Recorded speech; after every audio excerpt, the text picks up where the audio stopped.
नाम है Dalton cable limited और ये क्वेश्चन पूछा है डॉक्टर चौधरी ने। तो ये जब शेयर मैंने एनालाइज करा ना तो मुझे इसका दोनों इंटरेस्टिंग लगा। चार्ट भी एनालिसिस अच्छा लगा और बिजनेस भी एक टर्न अराउंड मुझे ऐसा लगा कि हो रहा है यहाँ पे। चार्ट एनालिसिस क्यों लगा?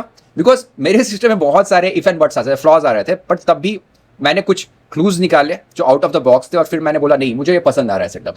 सबसे पहले ना इस कंपनी के बारे में समझ लेते हैं and it is very evident from the name that ये कंपनी बनाती है केबल्स। केबल मैन्युफैक्चरिंग का काम है, स्पेशलाइज केबल का, जिसका यूज होता है ईपीसी प्रोजेक्ट्स में, रेलवेज में एंड पावर में।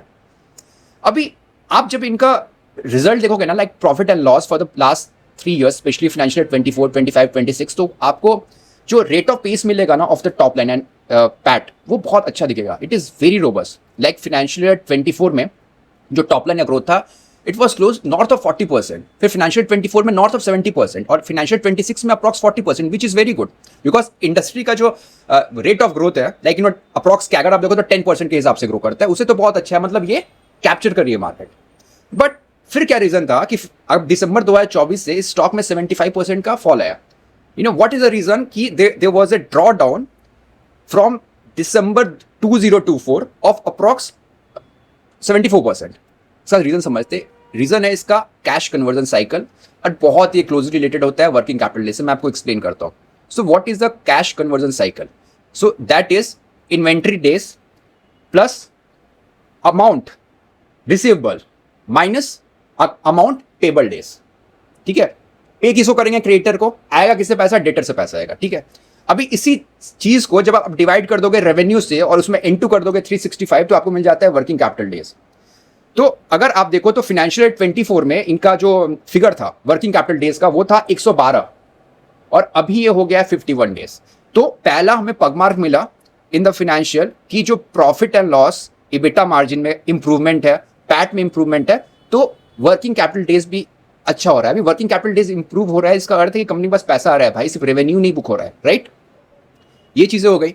अभी हम बात करते हैं Q1 FY27 की। तो Q1 FY27 में अब जाके अगर इनका देखोगे पीपीटी, तो प्राइम फेस ही लगेगा कि ये ऑपरेटिंग लेवरेज आ रहा है, चूंकि वर्किंग कैपिटल डेज भी बहुत अच्छा इन्होंने मैनेज किया है। और ये आज से नहीं मैनेज कर रहा है, फाइनेंशियल 22 में ये 200 डेज के पास चला गया था। समझ रहे हो आप? मतलब रेवेन्यू हो रहा था, पैट दिख रहा था, बट पैसा टाइम पे नहीं आ रहा था, which was an issue. Right, ये सारी चीजें हो गई। अभी चूंकि 75% फॉल आ गया है और अगर आप वायर इंडस्ट्री को देखो तो यहां पे एक टेलविंड चल रहा है। You see any of its peers, और आप जो किंग कॉन्ग से नहीं सेक्टर लाइक केईआई को देख लो, पॉलीकैप को देख लो, सब के सब बढ़ रहे हैं। तो अभी रिसेंटली यहां पे भी प्राइस में भी कुछ इन्फ्लेक्शन पॉइंट्स है, दैट वी विल डिस्कस। अभी समझना, मैंने जब वीडियो स्टार्ट करा ना तो मैंने बोला कि यहाँ पे मेरे सिस्टम में बहुत सारे फ्लॉज मुझे दिख रहे थे, लेकिन इवेंचुअली मुझे ये पसंद है। तो मैं आपको सबसे पहले फ्लॉज बताता हूँ कि जब भी मैं कोई सेटअप देखता हूँ ना तो उसको मैं सारे टाइम फ्रेम पे देख रहा हूँ। तो इन डेल्टन केबल्स मुझे इसमें कोई भी पॉजिटिव साइन नहीं दिखा on the quarterly chart, on the monthly chart and on the weekly chart. अगर वीकली चार्ट पे जाके अगर आपको लग रहा होगा कि हायर हाइज बन रहा है, वो नहीं बन रहा है, बिकॉज वो एक इनसाइड बार के अंदर है। और जो मेरा पीआर मैं कहता हूँ ना मेरे सिस्टम का, वो निगेटिव है। मैं कभी भी इनसाइड बार को अगर स्ट्रक्चरल शिफ्ट हो रहा है मैं उसको कंसीडर नहीं करता हूँ। तो मैंने क्या करा, मैं सबसे पहले इसमें गया डेली टाइम फ्रेम पे। ठीक है, अभी डेली टाइम फ्रेम पे चीजें इंटरेस्टिंग हो गई हैं। यहां पे आई विल एक्सप्लेन यू। यहां पे हमें लगाना पड़ेगा एक moving average and that is 100-day moving average. ध्यान से समझना, why I have used the 100-day moving average, because इस शेयर को 100-day मूविंग एवरेज सूट करता है, दैट इज द रीजन। ठीक है, अभी if you see in the past also there was a multiple instances where the stock has taken a support after touching it, that is the touch and go. You can see over here, right? And when the crackdown happened, मतलब जब breakdown आया तो आप देखोगे the same line started working as a resistance, and it is a universal law कि जो चीज पहले सपोर्ट की तरह काम करती है, अगर वो सपोर्ट टूट जाता है तो एज ए रेसिस्टेंस काम करती है। Now finally if you see this point more precisely on 5th August 2026, यहां पे एक कैप अप ओपनिंग हुई है on this important barrier, first clue. This is the first clue. Now what I would do now, I will apply the volume. There is a very good amount of shares which has been delivered on these particular days. ठीक है, clue number 2, now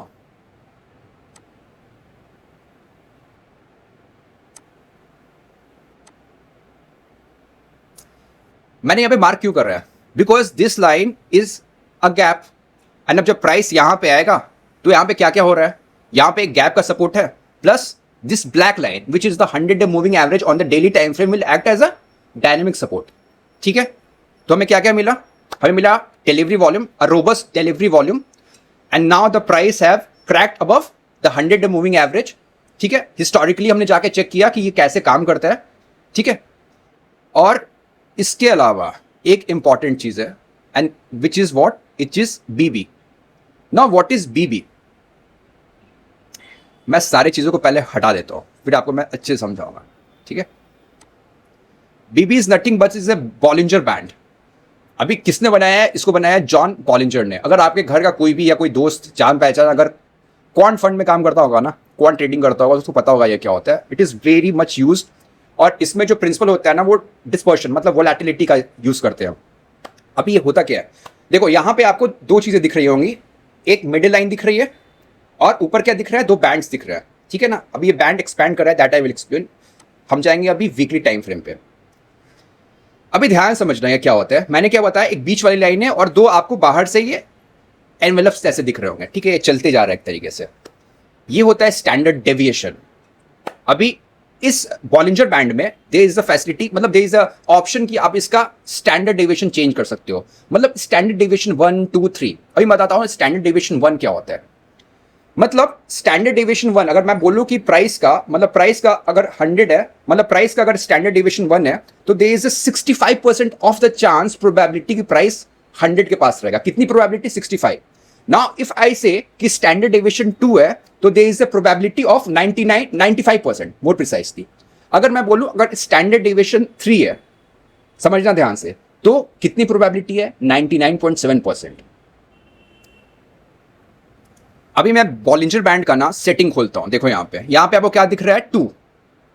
तो यहां पे क्या लगा हुआ है, by default लगा रहता है 2 स्टैंडर्ड डेविएशन।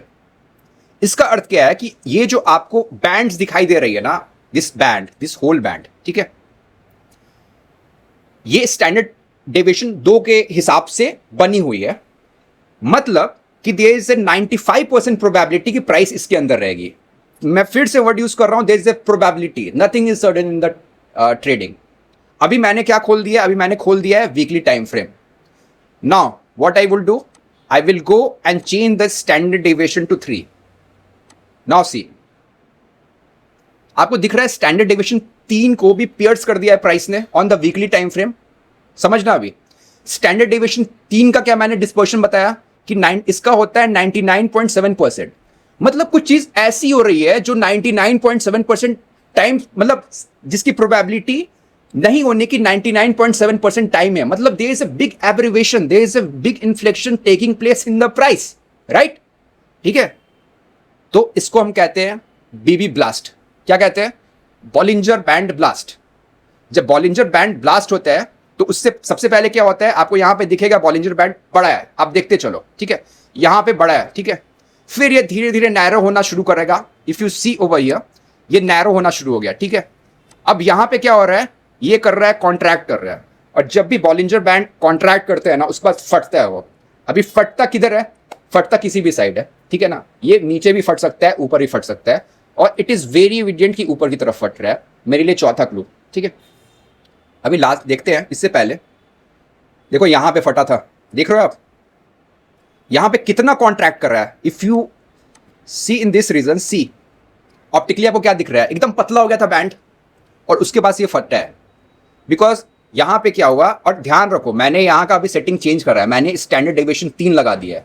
जब स्टैंडर्ड डेविएशन 3 लगाने पे अगर स्टॉक फट रहा है ऊपर की तरफ, तो मतलब जो जिस चीज की प्रोबेबिलिटी 99.7% बार होने की थी, उसमें एब्रिवेशन हो रहा है, उसमें चेंजेस हो रहा है। मतलब इट इज एक्स्ट्राऑर्डिनरी। ठीक है, समझ में आया। मैंने बहुत बहुत मतलब सिंपल वर्ड्स में आपको समझाने की कोशिश करी है। ये हो गया, ये सारे तो लॉजिक हो गए जो मैं हमेशा कहता हूं कि हम क्लूज इकट्ठा करें। ठीक है, बिकॉज अपना दिमाग तो लगा के हम ट्रेडिंग कर नहीं सकते।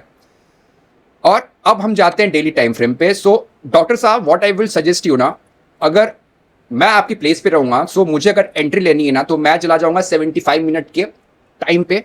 1 घंटे का टाइम फ्रेम मत यूज करना, बिकॉज 1 घंटे का टाइम फ्रेम में जो टाइम पीरियड का डिस्कवरी है वो इन इफिशियंट है हमारे निफ्टी पे। बिकॉज निफ्टी जितने देर खुला रहता है ना, उसको अगर आप डिवाइड कर दोगे 60 से, मतलब 1 आवर से, तो आपको सारा का सारा कैंडल नहीं मिलेगा। मतलब जो लास्ट कैंडल रहता है ना, उसका ड्यूरेशन कम होता है, जिसके कारण आपको जो टेप मिलेगा ना वो गलत मिलेगा। ठीक है, what you have to do, you just have to apply the moving average crossover, yes, 20 and 50, और this is 20। आपको जो करना है ना 20-50 कर सकते हो, आप 50-100 कर सकते हो, आप 20-100 कर सकते हो, वो आपका चॉइस है, that is on your description. आपको जो करना है करो।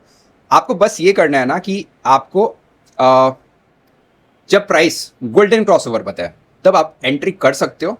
And if I will take this trade ना, तो मेरा स्टॉप तो यार एक्चुअली बहुत नीचे रहता है, मतलब 330 का होगा।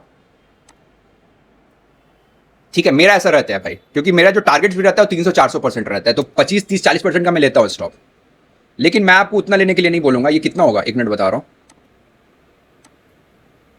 यस, इट इज 40%, बट मैं आपको बोलूंगा 20% का एंड 140%। अगर 20% का स्टॉप है, 140% का टारगेट है, तो कितना होगा? It is 1:7। मतलब anything more than 1:5 is a good trade, right? But ये सारी चीजें हो गई।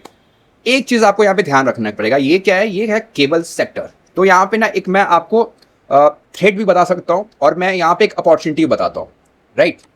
ये आप चार्ट देखो, ये चार्ट क्या है? सो ये मैंने बना दिया है एक चार्ट इनके पियर्स का। It is a combined chart. अगर जो इनका पियर्स है, लाइक फिनोलेक्स हो गया, यूनिवर्सल हो गया, वीमार्क हो गया, डीवाईसीएल हो गया, फिर पैरामाउंट कम्युनिकेशन हो गया।